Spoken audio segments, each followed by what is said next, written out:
As we begin the new year, how do you plan on protecting your mental health? How do you stick to your New Year's fitness resolutions? And how do you lose weight? And how are you going to figure that out? Hello and welcome. I'm your host, Dr. Musam Tomene, and signing with us today is Tepo Maseko, and the feeder interpreter is Tulufelo Sikhabi.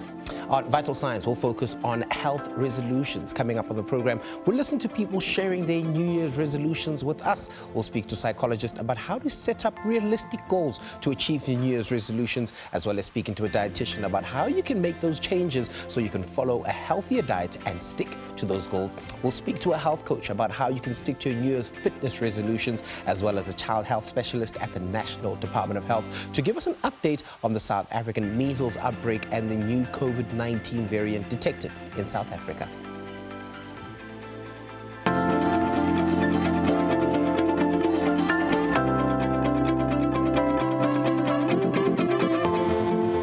Remember that you can be part of the show by asking the guests that we'll have on any question that you have on your mind by simply sharing your view on what we're discussing. The number to call is 011-714-0677, 011-714-0678. Also available on social media. We want to hear your thoughts on Twitter at SABC Vital Signs and Facebook SABC Vital Signs. The show continues after this ad break. Stay with us.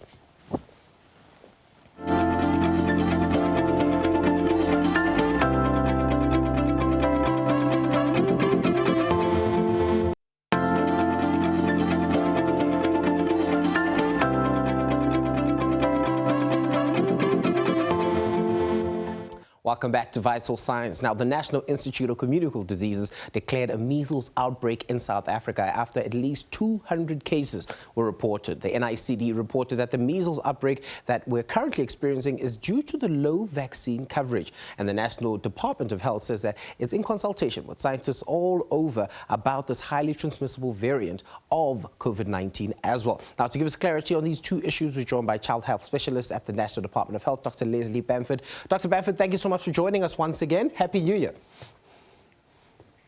Good morning. Happy New Year to you and to the viewers. Lovely. So let's start off with our discussion around measles. Now, this is not the first time we're having the discussion on the show. Last year, reports coming out that there was an outbreak in Limpopo. Since that outbreak up until now, can you give us a timeline of what's happened? So, as you correctly indicated, the outbreak started in Limpopo province and has spread to an additional 4 provinces.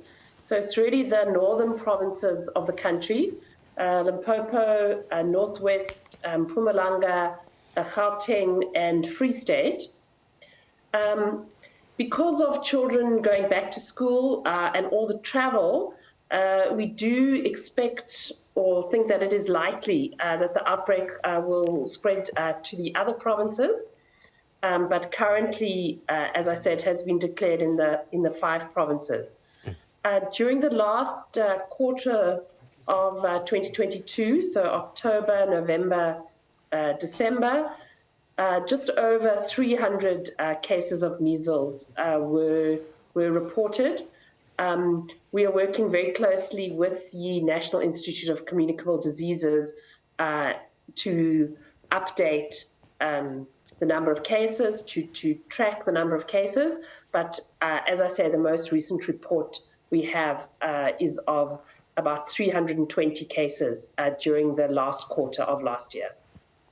Now, important thing, of course, when you're talking about this measles outbreak is understanding what it actually means and disseminating this information so that parents and guardians and caregivers will be able to notice if there are any changes with the children. So what makes measles such a problematic disease to deal with? So I think measles is a viral disease. It's caused by a virus, and it is extremely contagious or infectious.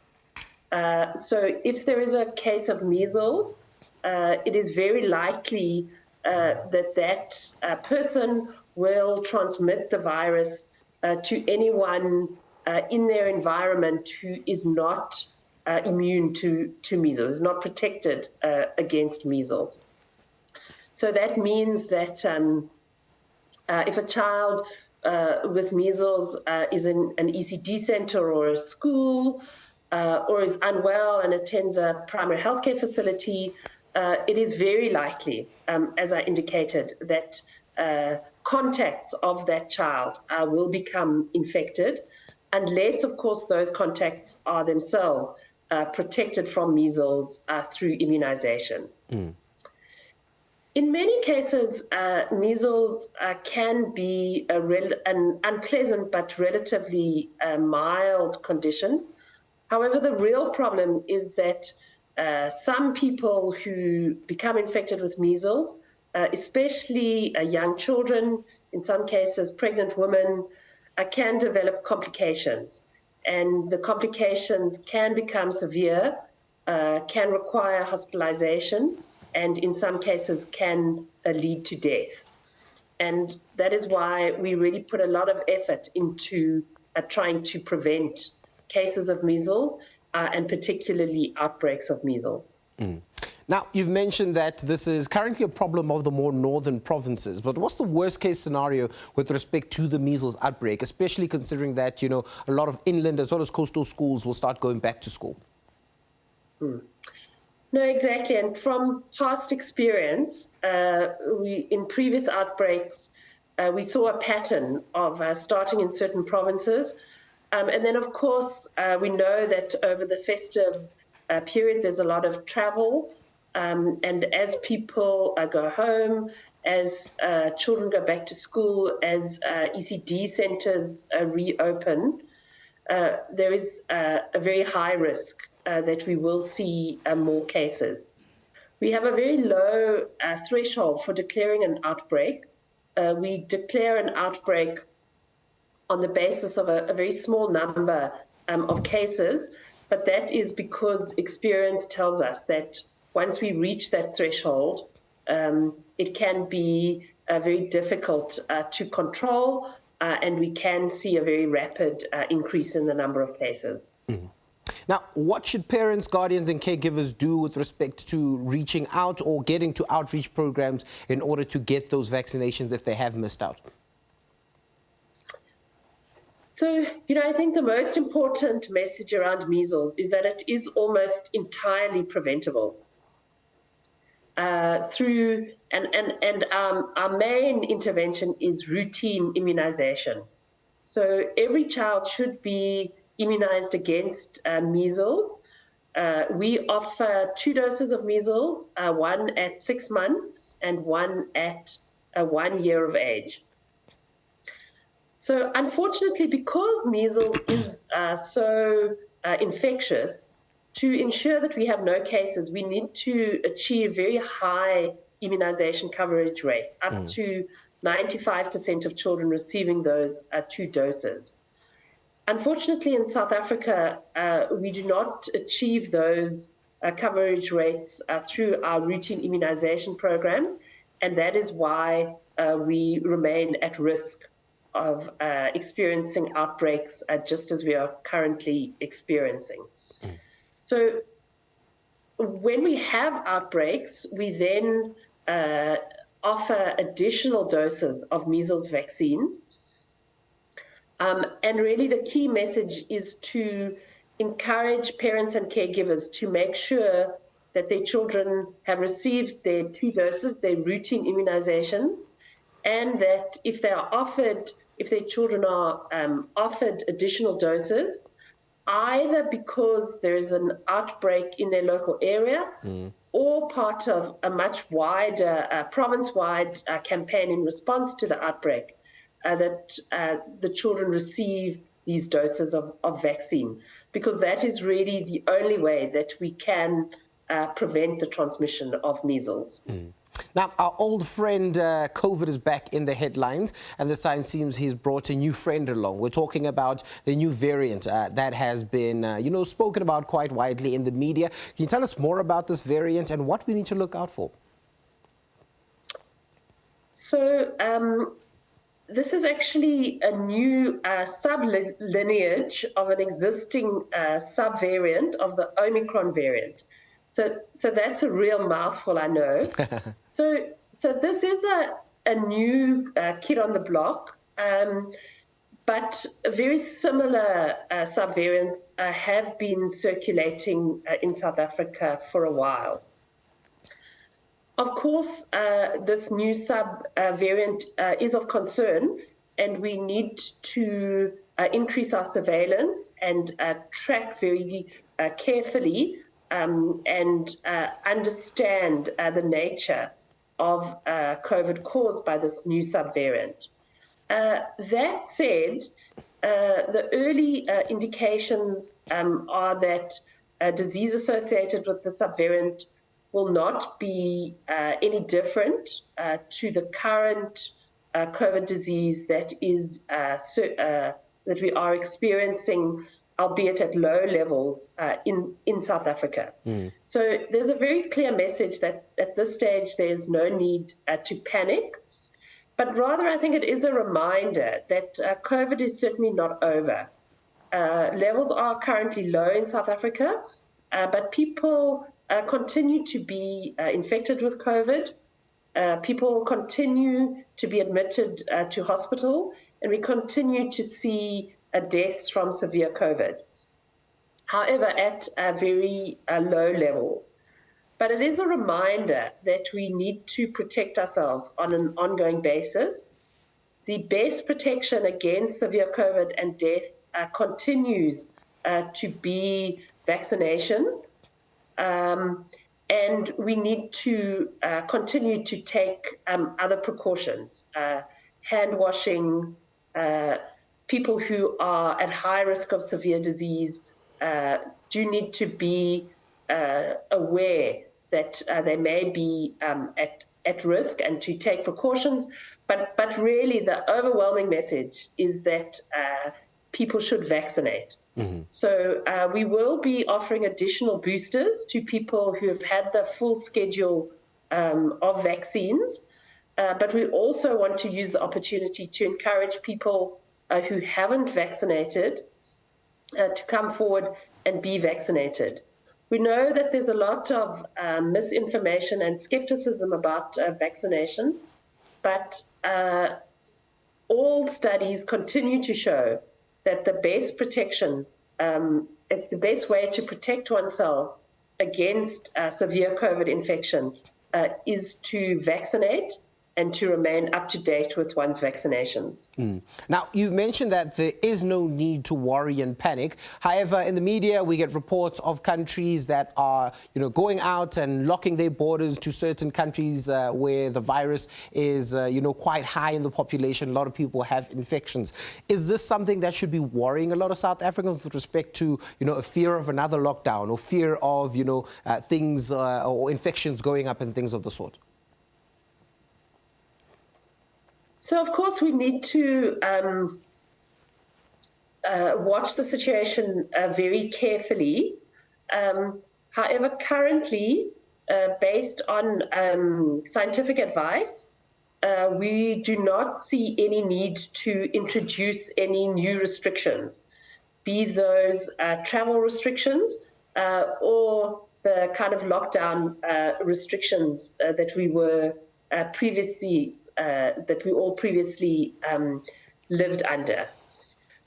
We will need to monitor the situation, as I indicated, increase our surveillance, but we believe that we have high levels of population immunity, so we may see a spike in the number of cases, probably more related to learners going back to school, everyone coming back from their festive period traveling.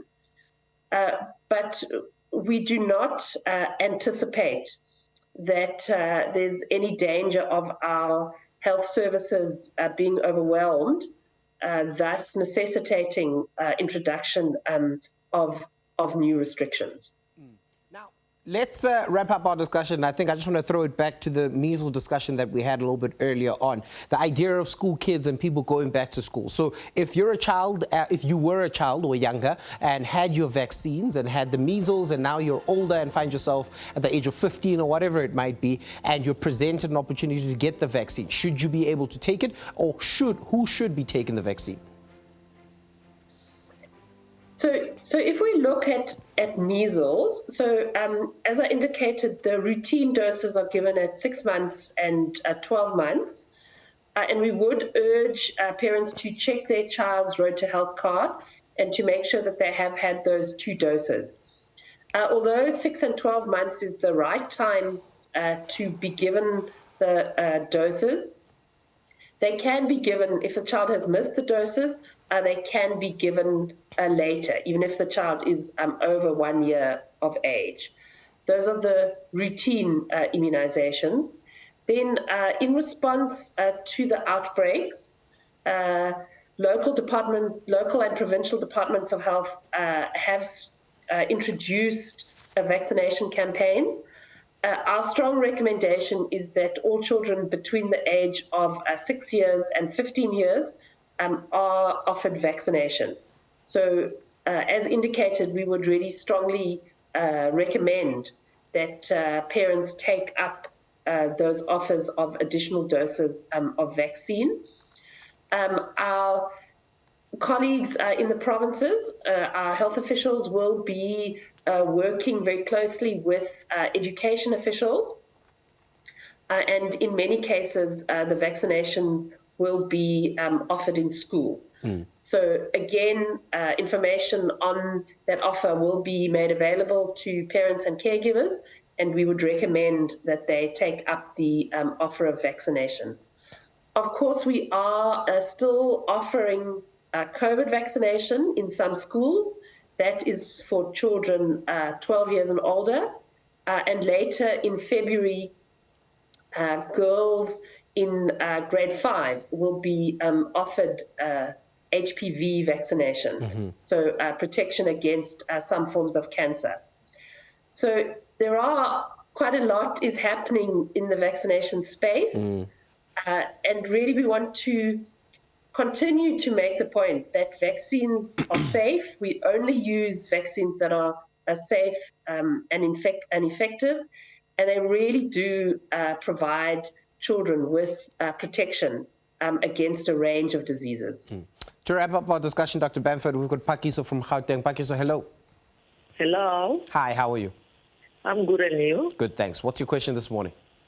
Okay. I was wondering if maybe you could give me more information about where we should take our kids, because I took my child to the nearest clinic, which I'm based at Boksburg, Eastern Park Clinic. They told me that they know nothing about the measles outbreak, so they're not giving anything for the measles. Okay. So I was like, I don't know where to go. All right, thank you, Pakiso. We'll get Dr. Bamford to answer that question for you, okay? So, Dr. Bamford, Pakiso highlighting that she is from Gauteng and that she went out to a local clinic to get information and possibly the vaccine for a child, but was turned away because the clinic doesn't necessarily know what's going on with respect to that. So, with these vaccines, is there a nationwide sort of alert that has been put out to all clinics, to all hospitals, and whoever it might be in those specific areas that they should be able to assist people that are coming for the vaccine? So there certainly there is some variation across the provinces. I didn't catch the name of the clinic, but I'd appreciate if we could receive the name of that clinic so that we can follow up and understand why they have not been included, because Gauteng province is certainly one of the provinces that has started vaccinating all children 6 months to 15 years of age. I would suggest that if people are having any difficulties, then they should phone our national health hotline, and I'm just checking the number so that I can give it to you, and they should be able to be assisted with the correct with information as to where they can take their children to be vaccinated. No problem. We'll get that name to you for sure. And of course, we'll get the number up so that everyone at home that is looking to contact the National Health Line to find out whether their clinics do provide these vaccines for their children or not. Well, Dr. Bamford, thank you so much for joining us today and really answering those questions around COVID as well as measles. That was Child Health Specialist at the National Department of Health, Dr. Leslie Bamford. After the break, we speak to psychologist Naledi Mqhayi about how to set up realistic goals to achieve your New Year's resolutions. Stay with us.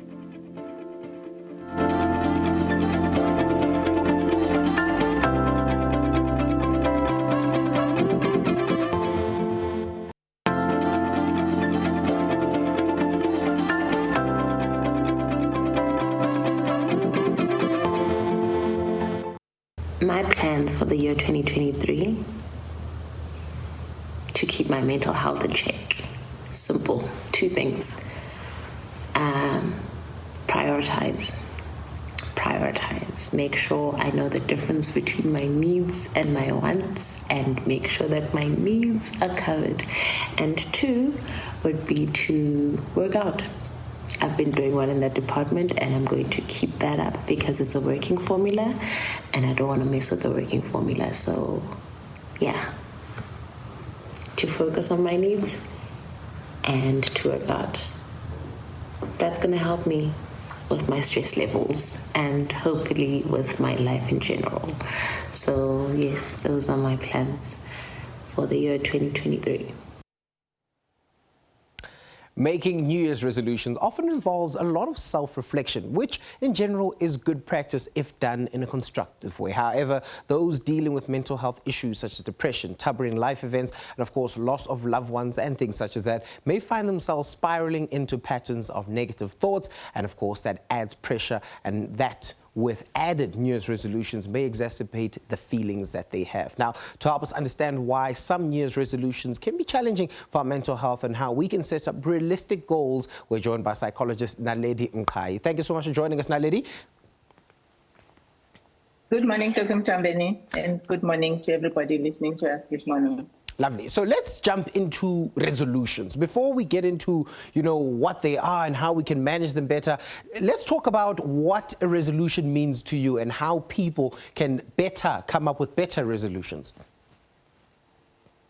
Thank you for that. Resolutions is more of the goals you set for yourself.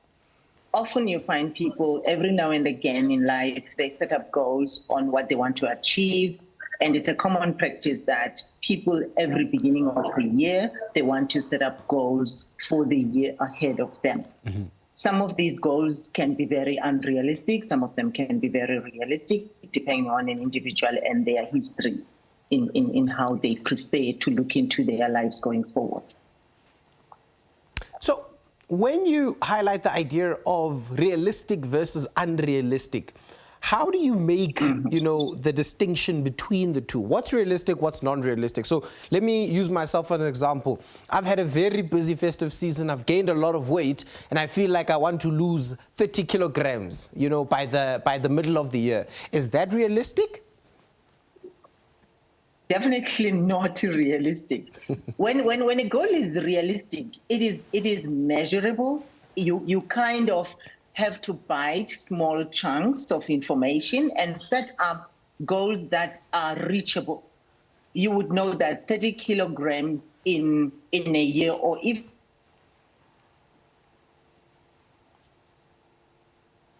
we seem to be having a connection problem with Naledi, who is our psychologist today. And of course, we're looking at resolutions, and of course, tackling the first aspect, which is mental health. Now, in the clip that you saw a little bit earlier on, that person highlights something very simple, that they're saying that they want to focus on a couple of things this year. And the one thing that they've highlighted is a priority on their mental health, which is very important. And a lot of people seem to give the back seat because, it's mental health. We all should be having a good year and things such as that. But a lot of people over the past couple of years have actually decided to take that and prioritize their mental health more and more and more. And I think that's why we want to have it as a big first thing that we're discussing today. So if you're someone that's out there, has resolutions, have started to plan out your resolutions, started to looking at, what you may want to do, what you're planning to do, looking at mental health may be an important one. Now, the thing that makes this difficult, of course, is that it is mental health. It requires each and every one of us to sit, introspect, and try to figure out how we are dealing emotionally. And if you don't have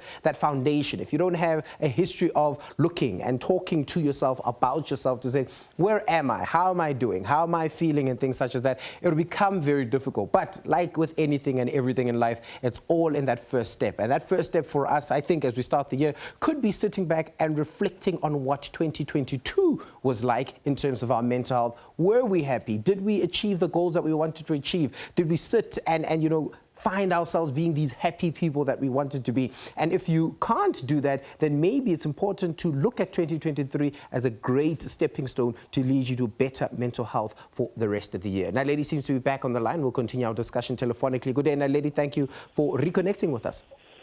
Good day, Doctor. Sorry very much for that. So I was saying that it's very important for one not to be extreme when setting up a New Year's resolution or resolutions of any sort, because you're setting yourself up for failure when you do that. So how best to do it is that you're going to look at small steps. Instead of saying, let me lose 30 kilograms, how about starting small? 5 kilograms looks reasonable over time. Or you say, I'm going to have a step-by-step approach where I'm going to break down my resolutions into manageable chunks.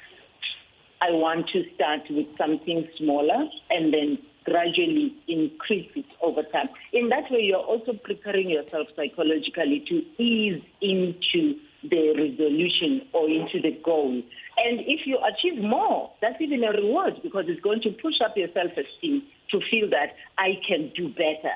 Because if you set up big and you fail, now you're killing yourself, because you are going to be less confident, you're going to knock on your self-esteem, and you're going to see yourself as a failure if you cannot achieve. And only to find that you were unreasonable right from the beginning. You need to be gentle with yourself. You need to exercise some self-love and also be able to be realistic into what I can achieve and what I cannot achieve. That requires you to self-reflect, look into the past. What are the things that I've been able to do, and what are the things that I find difficult to do? Don't exert yourself on things that you know you've got history of failing in them dismally, because you can only kill your own abilities or your esteem by doing that.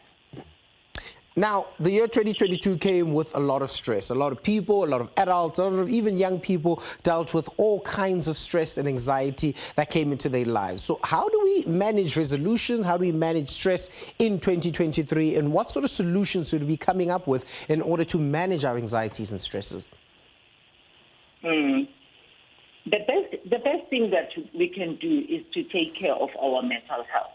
Taking care of our mental health means that we can exercise things that are of positive value to us. Basic things that I can tell you of is that give yourself time. Have time to yourself. Zoom out of the hustles and buzzes of daily life and get that time where you are able to spend time with yourself. Find things that you like, things that you enjoy, and indulge yourself in those things. We all differ. One may just enjoy lying in a bath or bathing in the sun or just dipping in the pool. It doesn't have to involve any money to do it, because some people think that enjoyment is about going out and spending money. It can just be in your own surroundings. And also exercise, being healthy in terms of eating healthy, exercise more. It doesn't have to be an aggressive exercise. It could be just purely a walk in the park. It could just purely be waking up and do some skipping exercise or something that will get your body moving. And also, you manage to decide that this year I'm going to have a healthy relationship with food.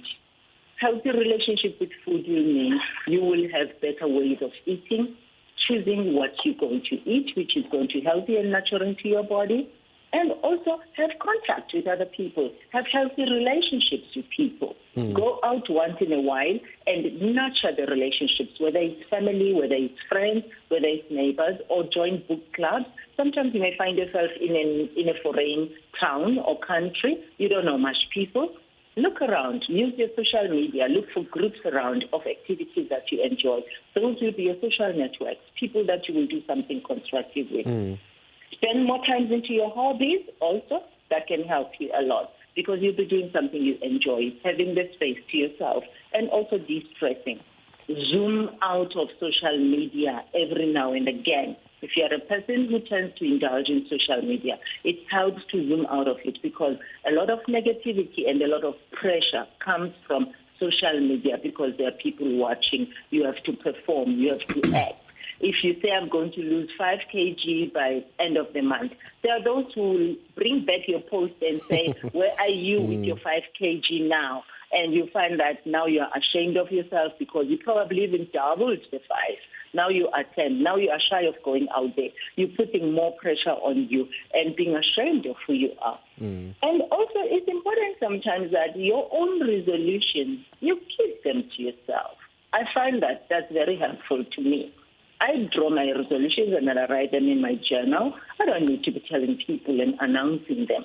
Because once you do that, you are now inviting spectators into your life that they're going to watch how far are you. If you said, I want to eat healthy, the moment they see you eating a piece of bacon, they say, aha, you know? So you're putting pressure that is unnecessary onto yourself instead of understanding that I myself, I know once in a while I will indulge in a bacon, but it's not going to be a daily meal for me because it might not be a healthy meal for me.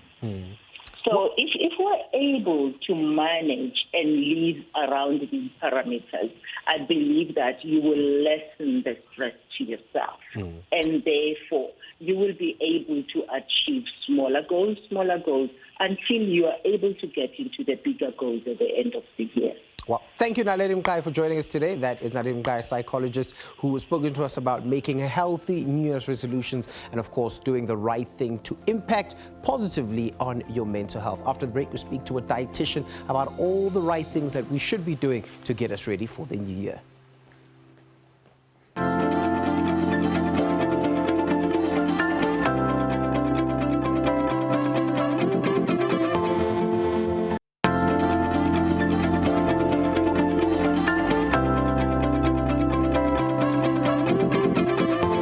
My goal for 2023 is to try to stay healthy, or rather to maintain a healthier lifestyle.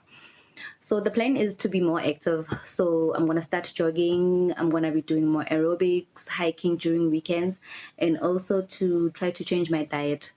So instead of, in fact, is to try to cut down sugar in my diet.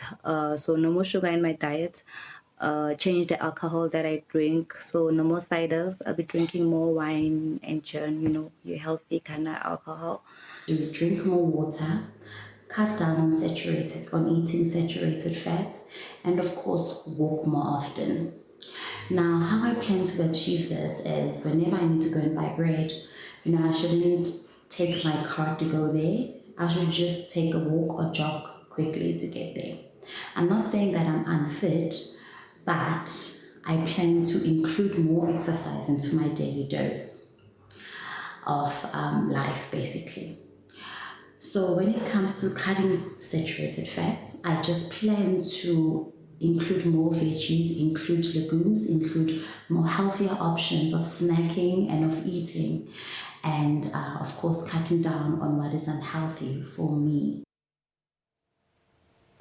The festive season is technically almost always a complete write-off when it comes to healthy eating. The Christmas holidays and, of course, even the month leading up to it comes with an inevitable showcase of abundant dining as well as drinking. But with overindulging comes that feeling that we ought to start the new year with some balance and, of course, we start our long list of resolutions, and one of them is always to take control of our diet. Now, joining us to unpack what we should be doing to make changes to our diet and stick to our goals is dietitian Moloko Mahlape, who, of course, her work includes treating, preventing diseases, weight, as well as height measurements and assessment of food and fluid intake. Thank you so much for joining us.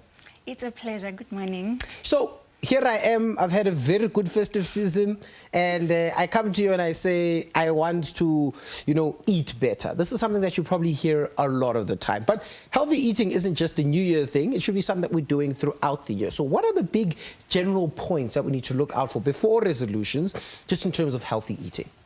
Okay, the biggest mistake that a lot of people do when they start the year is to start restrictive diets. So as dietitians, we do encourage people to eat balanced meals as opposed to restricting, cutting off sugar. So let me backtrack a bit. Restrictive diet, do you mean fasting? Or do you mean, what exactly do you mean? Cutting off starch, cutting off meat, cutting off sugar, all at the same time, which is not sustainable. Okay. So that is the biggest mistake. As dietitians, we do encourage people to have balanced diet that would have a healthy starch, a healthy protein, which is mostly lean meats, fruits and vegetables, and healthy fats. So unhealthy relationship with food is obviously what is the big monster that sits behind all this unhealthy eating. What behaviors have you noticed around South Africans around healthy and eating? What are these beliefs that we have that, we push in towards our eating? Yo-yo dieting is the biggest of them. We get on these diets that are not sustainable, and then we fall off the wagon, and then we go back to eating, to our old habits of eating, and then when we're doing that, we will struggle to lose weight. So when you are yo-yo dieting, you're also putting your liver at risk of fatty liver. So we do encourage that all food can fit in your diet when done in moderation. And ice cream can be part of a healthy diet. Okay. A burger can be part of a healthy diet. If you're eating healthy at least 80 to 90% of the time, then that little treat that you're having once or twice in a week won't hurt you. And we also want people to have a healthy relationship with food. When you are chronic dieting, you are bound to have an unhealthy relationship with food. So what does an unhealthy diet look like? Before we get into healthy things and resolutions, and, I see you've brought things along with you, what does an unhealthy diet look like, just from throughout the year? An unhealthy diet would include eating most junk food, and cutting off certain food groups from your diet. All food groups, we have 4 different types of food groups, and they have different functions in the body. Firstly, we would have starches. A lot of people will cut off starches when they're trying to lose weight or when they're trying to be healthy. So starch is the most important part of your meal because it gives you energy, it gives you fiber for a healthy gut. For you not to get bloated, for you to have a healthy gut, you need to have healthy starches, which is mostly your brown starches. And then the second food group will be your protein, mostly skinless chicken, your fish, and we need to also incorporate the plant-based sources of protein at least 3 times a week. Your soya beans, your lentils, your red kidney beans. Those are some of the things that we grew up eating. Healthy eating doesn't mean we have to start eating fancy things. So we need to still be sticking to our budget. And we also need to have a lot of fruits and vegetables. In a day, an adult needs 5 portions of fruits and vegetables. It can be 2 fruits, 3 vegetables, or 3 fruits, 2 vegetables. And we also need to incorporate healthy fat, which is mostly the plant-based sources of fat. So there is a plate model that we use when we're trying to help people to eat healthy. So we're saying half of your plate needs to be vegetables, which is mostly, which is going to be like around 2 cups. A cup is 250 mils. So in the home, it would be like a mug, if you have a normal-sized mug. Yes, a normal-sized mug. This is a 250 mils cup. So you can have 1 cup of spinach, 1 cup of boiled or steamed carrots. And then when you're having your starches, mostly your brown starches, remember that, they are quite high in fiber. Then another cup can be your starches. So when you're having your pap, your rice, there should be 1 cup. And if you're trying to lose weight, you can also try to make them half a cup, which is 125 mils. Yes, and when we're having our meat, it should take another quarter of your plate. It's around 100 grams. If you can check, it will fit in my palm. It's 100 grams. Yes. All right, so that's what a normal healthy plate would look like. That's how a normal healthy plate will look like. And we also include healthy fat. If you can check, we have some avocado there, your peanut butter you can add to your cereals, your seeds, your olives, and your nuts. You can snack with nuts in between your meals. So what does it look like in terms of meals per day? So if I'm having a plate that has half the vegetables, has a quarter of starches and a quarter of some sort of protein and a little bit of natural vegetable fat, what does the rest of my day look like? Because that surely sounds to me like I'm having supper. Should I be the person that's carrying his kaftin full of pap and veggies at 9 in the morning, at midday and in the evening? Okay, we do encourage people to have regular meals. That would be your breakfast, your lunch, and your supper. In between, you need to snack. Okay. Snack, I'm not talking about Simba chips. I'm talking about a fruit maybe with a small type of low-fat yogurt, a handful of nuts with a fruit, around 30 to 60 grams of biltong. Popcorns are quite healthier. Yes. And then when you're having regular meals, you will be able to control your blood sugar levels. When someone spends too much time without eating, the blood sugar levels drop. And when the blood sugar levels are low, your body will try and find a way of telling you that you need to eat something by inducing cravings. That is why when you spend too much time without eating, you end up craving the wrong things, and your portion sizes will be much larger if you spend too much time without eating. So breakfast, snack, morning snack, maybe after 2 hours, lunch, afternoon snack, and supper. Now, very quickly, as we're almost out of time, if I come to you and I say, I want to lose weight, help me lose weight, what should be on my plate? What do you normally advise your clients? Okay, I normally advise them to have regular meals, small frequent meals, and to have balanced meals. Make sure that most of your meals have the 4 food groups that I've been speaking about. And then don't cut off sugar completely. Sugar can be part of a healthy diet when consumed in moderation. An adult is allowed around 6 teaspoons of sugar per day, and children around 6 or 60? 6 Oh, teaspoons. you must ask, eh? You must ask. Yes. And children can have around 3 teaspoons. But if you are more on weight loss, you can try and use sugar replacements because they are quite low in energy. So, and then you need to cut off on alcohol. We say drink in moderation. Drinking in moderation means you can have 2 servings of alcohol as a male and 1 serving as a female. So if you're having ciders or beer, that can be 2 330 mils. And if you're having spirits, can be around 25, 1 tot for females and 2 tots for males.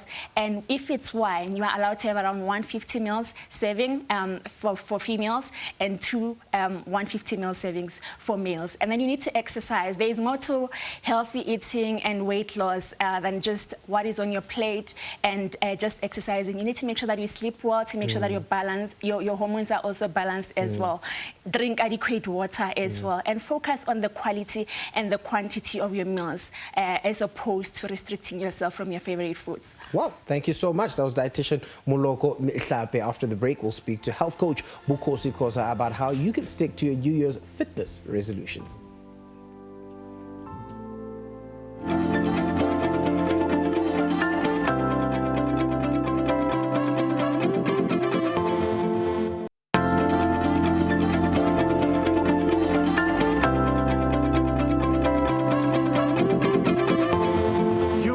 Wake up in the morning, hit the streets, get that early morning jog or your late night workout.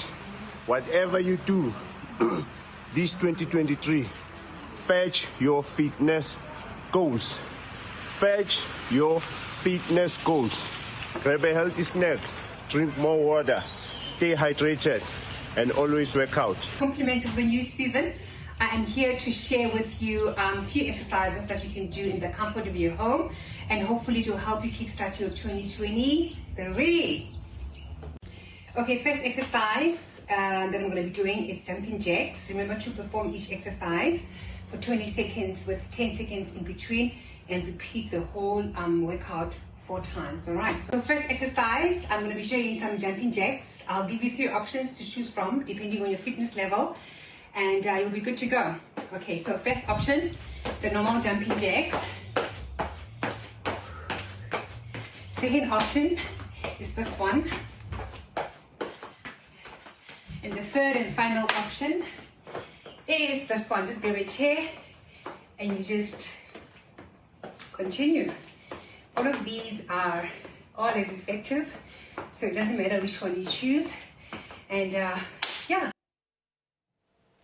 It's that time of the year again when many people make New Year's resolutions to exercise more, and by the middle of the year most people's motivation is flagging. But what could be the reason why we don't stick to our resolution? Could it be work? Could be, not seeing the results that you want to see, or maybe your family and friends demanding to see you more, because you don't have time for them or don't have the energy to exercise anymore. Well, to give us the whys and hows, we're joined by health coach Bukhosi Khoza. Thank you so much for joining us, sir. Thank you for having me here. Lovely. So I'm sure you hear this a lot. It's a very busy time of the year for you. Yes. The bank account is getting heavier and heavier because more and more people come with this "I want to be healthier and fitter" goal for the year. So what goes into coming up with this plan to become healthier fitness-wise? I think most important is confidence. A lot of people, like I always say, when you look good, you feel good. Okay. So I think it's very important for people to understand when it comes to fitness, it does contribute to how you feel also. So a lot of people actually talking about winter quitting is because of they get very comfortable when it gets to winter. Now they want to stay longer at home and everything. Then summer, it's the same thing like January. Everyone is back in gym. So that's how it actually works for us.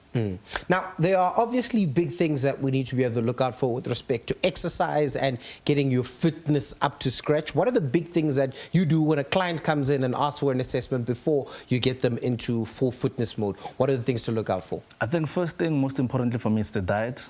I base my diet 20% training, 80% your diet. And the most important thing for me when I evaluate a client, I want to see how your day runs. Then I'll know how I can help you.